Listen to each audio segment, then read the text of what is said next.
ঝিন্টি, আমি তো তোকে ডেলি খাওয়াই, তুই আজকে আমাকে একটু খাওয়া তো ফ্রিতে। সন্টু, কোথায় যে খাওয়াবো? এখানে তো আশেপাশে দোকানও দেখতে পাচ্ছি না।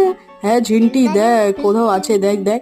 হ্যাঁ সন্টু, দাঁড়া, এইখানে একটা আছে। এই দেখ সন্টু, রেস্টুরেন্টে চলে এসেছি, কিন্তু পয়সা তো নেই। না ঝিন্টি, একদম নেই, কিন্তু আজকেই তো খাওয়াতে হবে তোকে চুরি করে। হ্যাঁ, তার আগে টিভিও দেখে নি একটু মজা করে। বাবা, কেমন করে তাকাচ্ছে। ওই বিল না দিয়ে যাবে না কিন্তু। হ্যাঁ ঠিক আছে দাদা, ঠিক আছে। বাবা, চিকেনটা কত সুন্দর, খেয়ে নি বাবা। খুব সুন্দর, খুব সুন্দর। জমিয়ে খাই আগে, তারপরে পালাবো, বুঝলি? শোন, ভালো করে খেয়ে নে, তারপরে পিছনের দরজা দিয়ে আমরা পালাবো, বুঝলি? হ্যাঁ হ্যাঁ, ঠিক আছে ঠিক আছে, তোর মতো মেয়ে থাকতে আমার কিসের চিন্তা। হ্যাঁ হ্যাঁ ঠিক আছে, চ চ, এবারে ভালো করে খাই। হ্যাঁ হ্যাঁ, আজকে পয়সা বাঁচাতে হবে বুঝলি, পয়সাটা বাঁচিয়ে তোকে ড্রেস কিনে দেবো। চ, খাওয়া হয়ে গেছে, এবার পালাই। ওই কোথায় পালাচ্ছ তোমরা? এই জলদি পালা রে, জলদি পালা রে বাবা রে, পিছনে আসছে রে বাবা, জলদি পালা, জলদি পালা। ও বাবা রে, জলদি পালা। আমরা পালাই, তোমরা সাবস্ক্রাইব করো, জলদি জলদি পালা পালা পালা পালা।